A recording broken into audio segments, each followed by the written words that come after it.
Avec le retour de Kenji Kodama à la réalisation qui avait déjà fait Private Eyes, qui reste un film City Hunter, Nicky Larson génial, on pouvait se dire que ce nouveau film allait faire mouche. Eh ben, pas totalement, non.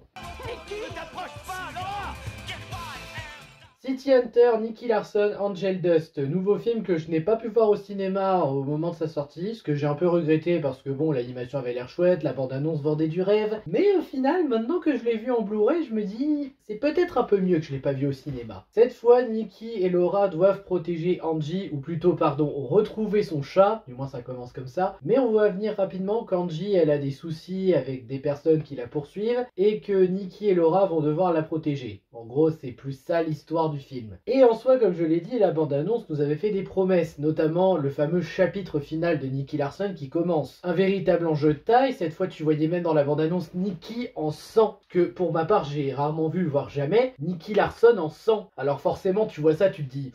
Ça va être son plus grand défi, ça va être de la vraie tension, ça va être épique, et bah non. Bon, soyons clairs, le film n'est pas mauvais pour autant, mais je comprends totalement ceux qui sont déçus parce que je fais un peu partie du lot. Le film nous promettait quelque chose d'épique, un adversaire vraiment horrible pour Nicky qu'il maîtrise, et au final c'est pas ce qu'on a eu. Au final t'as l'impression qu'ils se sont plus dit, on va faire une dernière affaire pour Nicky Larson, mais on va introduire la nouvelle menace du méchant, principal pour un prochain film. Bah pourquoi la bande-annonce s'est vendue là-dessus alors? Regardez la bande-annonce par vous-même, hein. Vous verrez que le film se vend vraiment comme étant le début du chapitre final de Nicky Larson. Sauf que c'est pas le début du chapitre final. Là t'as l'impression que t'as juste vu une dernière affaire pour te faire patienter. Un encas avant le plat. Mais pas un encas que tu savoures en attendant, juste un petit encas qui passe comme ça, mais où tu restes quand même impatient sur la promesse de base. C'est vraiment regrettable. Bon après, disons-le tout de suite, il y a quand même des choses bien travaillées dans le film, hein. L'animation, la mise en scène reste superbe. La VF est qualitative, d'ailleurs j'ai remarqué que Hélène elle a changé de voix pour ce film. Maintenant c'est Barbara Beretta qui l'a fait, qui est pas mal. C'est une voix qui colle assez bien et puis c'est une très bonne comédienne de doublage. J'ai quand même des regrets par rapport à elle, mais j'en parlerai vite fait après. Les scènes d'action sont plutôt cool, hein. Là-dessus j'ai rien à redire non plus, même s'il y en a peu. Les moments d'humour, Nicky qui fait le débile, si j'ose dire, le débile pervers. J'ai vu que c'était reproché, mais je rappelle qu'on parle de Nicky Larson. Nicky Larson c'est un pervers, vraiment. Et quand il faut être sérieux, il est sérieux. Et là, vu que la menace, il la prend pas vraiment au sérieux, notamment parce que bon... Et j'ai envie de dire, nous non plus, on prend pas trop la menace au sérieux, vu que la menace, elle est très lointaine. Elle arrive très tard dans le film, tout ça pour te dire, tu verras dans le prochain. Donc oui, c'est un peu difficile. Les personnages en eux-mêmes sont fidèles à eux-mêmes et ça c'est bien. Nicky qui reste le pervers qu'on aime et super badass quand il se met en action. Laura attentionnée qui empêche toujours Nicky de faire des bêtises. Même Mammouth et Mimi, bon, ils sont pas essentiels à l'histoire, mais Mammouth a un petit intérêt narratif dans le sens où il veut aider les Cat's Eyes. Oui bon, ça c'est plus au début du film, mais il veut aider les Cat's Eyes pour payer sa dette du fait qu'elles ont remboursé le café, qu'elles l'ont reconstruit. Bah écoutez, c'est toujours ça de prix. Après, pour le reste, c'est un peu compliqué, mais le premier reproche que je ferais, c'est vraiment le retrait d'Hélène dans ce film. Parce que d'habitude, j'ai rien contre le fait qu'Hélène, elle est un peu mise de côté. Là, c'est problématique dans le sens où on parle de l'affaire où son ancien partenaire a été tué à cause de l'Angel Dust, cette fameuse drogue qui renforce. Qui là d'ailleurs n'est plus un liquide qui circule dans ton sang, mais une sorte de nanotechnologie. Why not?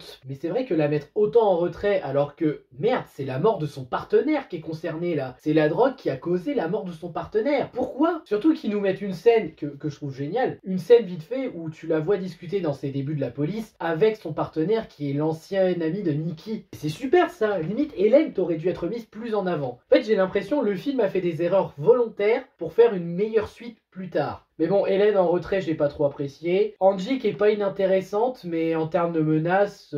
Le truc que je respecte d'Angie, qui est bien, c'est qu'elle a un développement dans le sens où elle en veut à Nicky. Pour des raisons qui peuvent paraître stupides, mais de l'autre côté, j'ai envie de dire pourquoi pas. Donc oui, Angie, en vrai, elle fonctionne dans le film. D'ailleurs, Laura Blanc qui l'a fait en VF, j'aime beaucoup. Mais en tout cas, Angie en elle-même, elle est pas trop mal en termes de nouveaux personnages. Les deux qui la poursuivent un peu moins. Espada et Pira, j'ai oublié le nom du deuxième, je suis désolé, j'ai pas retenu. Les deux par contre sont pas intéressants, hein. C'est juste des mercenaires au service du Major à la recherche d'Angie pour la ramener. Voilà, tout tout simplement. Le Major, par contre, il est bien, lui, en termes d'antagoniste. Franchement, quand il arrive et que tu vois Nicky sérieux face à lui, tu vois la menace, tu vois que Nicky sérieux comme ça, là, Nicky, il peut plus faire le malin, il peut plus faire le pervers et tout. C'est bien ça. C'est juste dommage que le Major, dans le film, vous l'avez vendu comme la menace du film, et qu'au final, ça sera plus pour une potentielle suite. Ouais, ça, c'est vraiment problématique. Sans parler aussi du scénario qui est assez prévisible, hein, on va pas se mentir. Le coup Kanji en veut à Nicky, on le voit venir. Une confrontation qui va arriver, on le voit venir aussi. En fait, le film est assez prévisible, et tout ça pour dire encore une fois,